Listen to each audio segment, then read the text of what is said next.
Ivanka Trump and Jared Kushner skipped town after her father called himself the second coming, and leading Democrat calls for them to stage an intervention on president in full-scale meltdown. Kushner and Ivanka Trump were not at the White House Thursday and weren't present at a Medal of Freedom event. They traveled to New York for an event. An administration official told DailyMail.com they faced public calls to confront the president over his remark that Jews who vote for Democrats are disloyal. Rep. Hakeem Jeffries, who chairs the House Democratic Caucus, said he hopes the Trump family has the good sense to do intervention. President Trump Wednesday called himself the chosen one to take on China. He retweeted a conspiracy theorist who said Israeli Jews consider him the second coming and the king of Israel. He also blasted nasty comments by the Danish Prime Minister for the way she rejected his entreaty to buy Greenland. Jeffries has not come out for House impeachment efforts.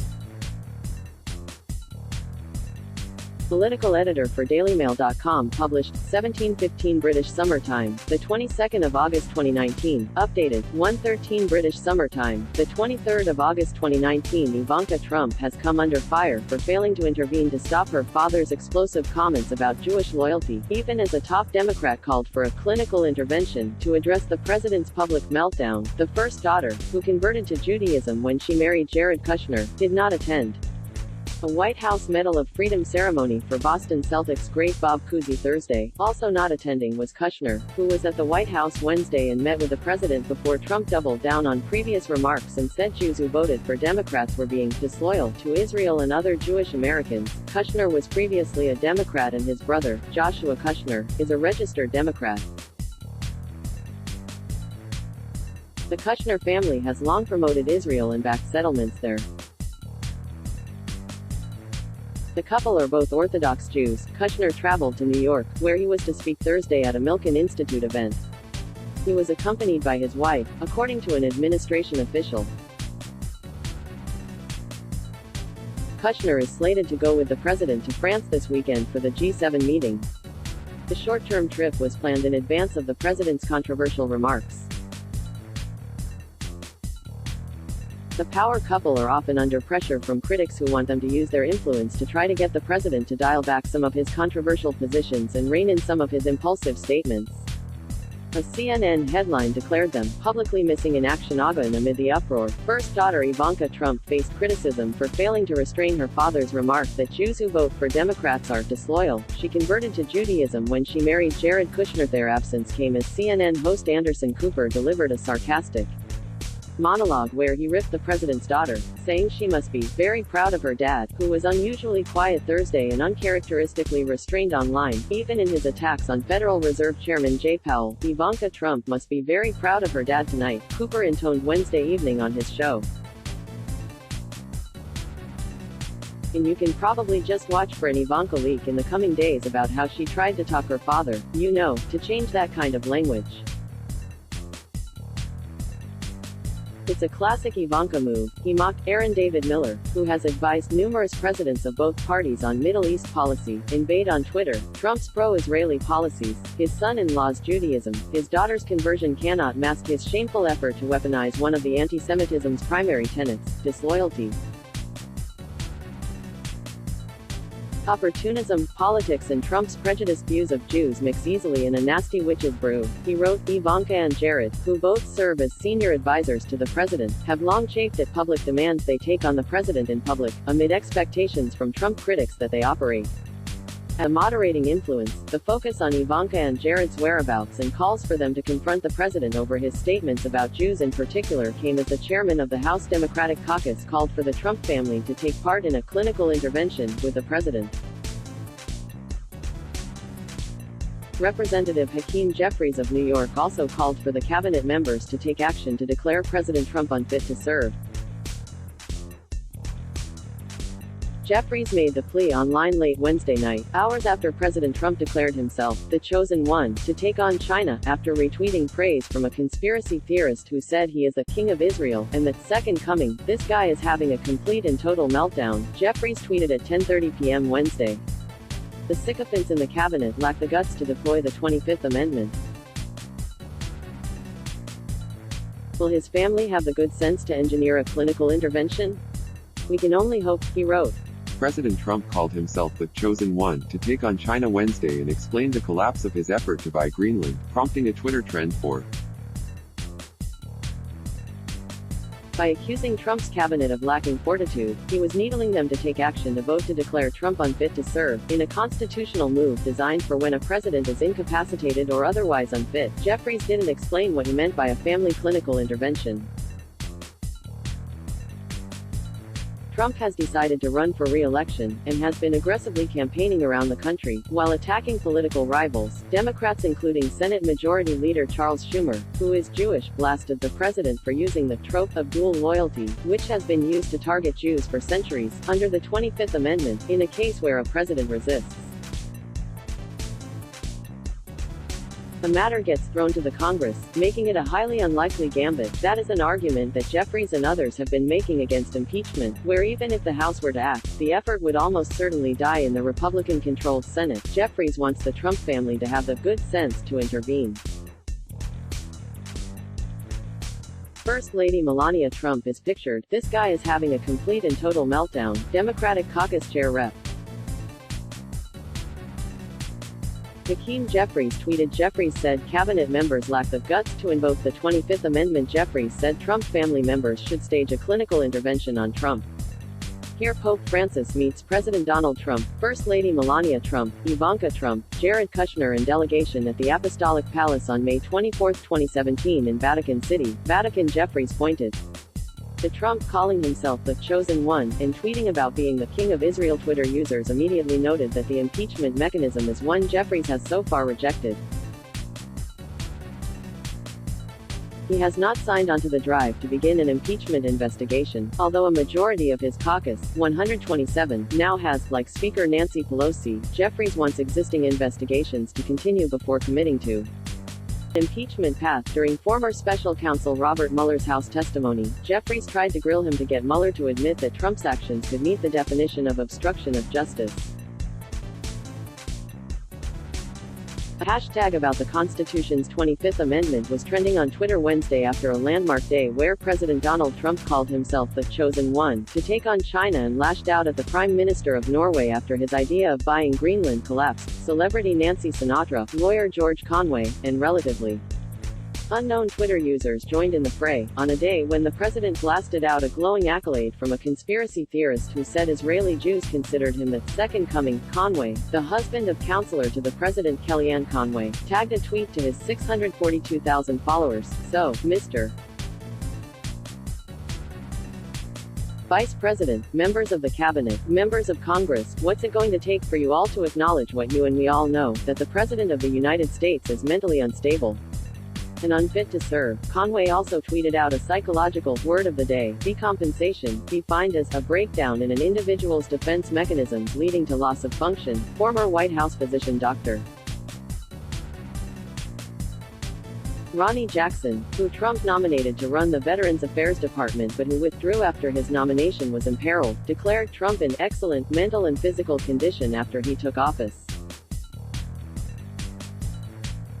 But that didn't take Twitter users from reaching their own diagnoses, on a day when Trump began by quoting Wayne Allen Root, who has backed numerous conspiracy theories, and who said Israeli Jews love Trump, like he is the second coming of God. Later in the day, Trump looked to the sky as he defended his unique role confronting China, saying he was the chosen one. He also blasted comments by the Danish Prime Minister after she blasted his proposal to buy Greenland, calling it absurd and saying it was not for sale. By 6 p.m. Chosen One had 144,000 and King of Israel had 162,000. The 25th Amendment came up in 2017 after Trump fired FBI Director James Comey and former DOJ official Rod Rosenstein brought it up in what he claims was a joking manner. The hashtag sequence Wednesday wrote Twitter user Ryan Knight, whose handle is @ProudResister, when the President of the United States starts declaring that he is the King of Israel, the chosen one, the second coming of God, it means he is out of his goddamn mind. Under it, the VP and the cabinet, if they vote by a majority, can write Congress saying the president is unable to discharge his office. A two-thirds vote in each chamber would be required to remove him. As it happens, former UN Ambassador Nikki Haley sent out an odd tweet about Pence Wednesday. Wrote Haley, "Enough of the false rumors. Vice President Pence has been a dear friend of mine for years. He has been a loyal and trustworthy VP to the president. He has my complete support," she said. Former UN Ambassador Nikki Haley called out false rumors about Mike Pence in a tweet she did not otherwise explain. The vice president has a role outlined in the 25th Amendment process. Trump on Wednesday repeated his earlier claim that Jews who vote for Democrats are disloyal. Said Trump, "In my opinion, you vote for a Democrat, you're being very disloyal. The Jewish people, and you're being very disloyal to Israel, and only weak people would say anything other than that." What does the 25th Amendment say? Can Trump's cabinet really topple him? The 25th Amendment to the U.S. Constitution deals with presidential authority in the event of death or removal from office, and was ratified in 1967, in the wake of John F. Kennedy's assassination. What does the 25th Amendment say? It is in 4 sections, all dealing with the president leaving office during his or her elected term. The first section states that the vice president takes over the Oval Office if the president dies or resigns, or is removed, something which the original Constitution did not clearly state. Presidents, of course, can be removed by impeachment, a feature of the Constitution from the start. They can also be removed through the 25th Amendment, of which more below. Section 2 states that if the vice president dies, or resigns, or is fired, both the House and Senate have to confirm a new vice president. Until 1967, presidents could change vice presidents midterm on their own if they got the vice president to agree to resign, not something that actually happened, but which was possible in principle. Section 3 makes clear that the president can temporarily delegate his powers to the vice president, and later reclaim them when he, or she, is capable of serving. This is most often invoked if a president is under the influence of surgical anesthetic for a short period of time. Section IV is the amendment's most controversial part. It describes how the president can be removed from office if he is incapacitated and does not leave on his own.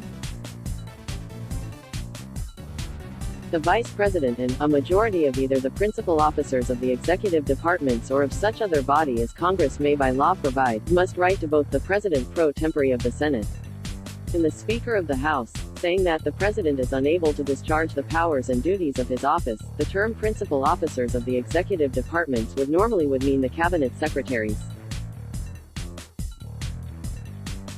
So at least 8 of the president's 15 most senior cabinet members, who, together with the vice president, must agree that a president should be removed before any plan can move forward. Notifying the House Speaker and the Senate President pro tempore is the act that immediately elevates the vice president to an acting president role. The deposed president can contest the claim, giving the leaders of the bloodless coup 4 days to reassert their claims to the House and Senate. Congress then has 2 days to convene, unless it is already in session, and another 21 days to vote on whether the president is incapable of serving. A 2/3 majority in both houses is required to make that determination. As soon as there is a vote with a 2/3 majority, the president loses his powers and is removed, and the vice president stops acting and is sworn in as president. But if 21 days of debate and votes ends without a 2/3 majority, the president gets back his powers. What could happen to trigger the 25th Amendment? Vice President Mike Pence and 8 of the 15 principal cabinet members would have to agree to notify Congress that President Donald Trump was incapable of running the country. That group is made up of the Secretary of State, Treasury Secretary Steve Mnuchin, Secretary of Defense, Attorney General, Interior Secretary, Agriculture Secretary, Commerce Secretary, Labor Secretary, Health and Human Services Secretary, Transportation Secretary, Energy Secretary, Education Secretary, Veterans Affairs Secretary and Homeland Security Secretary. Their formal notification would go to the House Speaker and, in the Senate, to the President pro tempore, the Senate's most senior member. As soon as the letter is sent, Pence would become acting president. Alternatively, Congress could set up its own mechanism to decide if he is fit for office, maybe a commission, or a joint committee. Pence would still have to agree with its conclusion and then write formally to the Speaker and President pro tempore.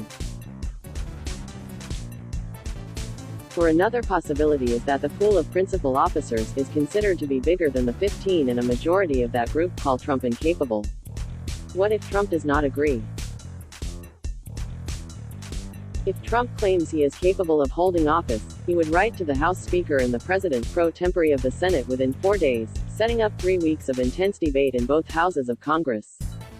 Trump would be removed from office if both two-thirds majorities in both the House and Senate agreed with Pence and his cabal. If either of both chambers fell short of that mark, Trump would retain his powers and likely embark on a wholesale housecleaning, firing Pence and replacing disloyal cabinet members. Are there any loopholes? The 25th Amendment allows Congress to appoint its own panel to evaluate the president instead of relying on the cabinet, the men and women who work most closely with Trump, to decide on a course of action. It speculates that some other body, as Congress may by law provide, could play that role, but Pence would still need to agree with any finding that the president is incapable of discharging his duties. If Democrats were to take over both the House and Senate, they could create such a panel with simple majority votes. That commission could hypothetically include anyone from presidential historians to psychiatrists, entrusted to assess the president's fitness for office. Another loophole is that it does not spell out that the cabinet is needed to agree, but says that the principal officers of the departments are needed. That term is undefined in the Constitution. In some departments, legislation appears to name not just the secretary but deputies and even undersecretaries as principal officers, so many more people could be called in to the assessment of Trump's fitness. Could Trump fire Pence if he rebelled? Yes, in principle, if Trump smelled a whiff of trouble, if Pence and a cabal of cabinet members, or Pence and a panel assembled by Congress seemed ready to judge him incapacitated, he could dismiss his vice president with a stroke of a pen to stop the process. But installing a more loyal VP could be problematic since the 25th Amendment includes its own poison pill. Both houses of Congress must vote to approve a new vice president. That means Trump would find himself up against the same Congress that would vote on his fitness for office, unless the process were to unfold in the weeks before a new Congress. Theoretically, a Democratic-controlled Congress could make life dramatically more difficult for the president if it came into power in the midst of the constitutional crisis. One scenario has appeared to stump presidential historians, however. Firing Pence before the process is underway, and then leaving the vice presidency vacant, would give Congress no practical way forward. That would present its own constitutional crisis. Is there any precedent for this? No, only Section 3, the voluntary surrender of presidential powers, has ever been used, and only very briefly. In December 1978, President Jimmy Carter thought about invoking Section 3 when he was contemplating a surgical procedure to remove hemorrhoids. Presidents Ronald Reagan and George W. Bush both voluntarily relinquished their powers while undergoing procedures under anesthetic. Section IV has also never been invoked, although there have been claims that Ronald Reagan's chief staff Donald Regan told his successor, Howard Baker, in 1987 that he should be prepared to invoke it because Reagan was inattentive and inept. The PBS documentary, American Experience, recounts how Baker and his team watched Reagan closely for signs of incapacity during their first meeting and decided he was in perfect command of himself. He added, "If you vote for a Democrat, you're very, very disloyal to Israel and to the Jewish people," Trump told Medal of Honor recipient Woody Williams at an event in Kentucky Wednesday. "That was a big day." Medal of Honor. Nothing like the Medal of Honor. Recalling the ceremony, he added, "I wanted one, but they told me I don't qualify." Woody. "I said, can I give it to myself anyway? They said, I don't think that's a good idea." The medal is usually given out in a solemn ceremony. Trump did not serve in Vietnam and received multiple deferments. Read more. Let's block ads. Why?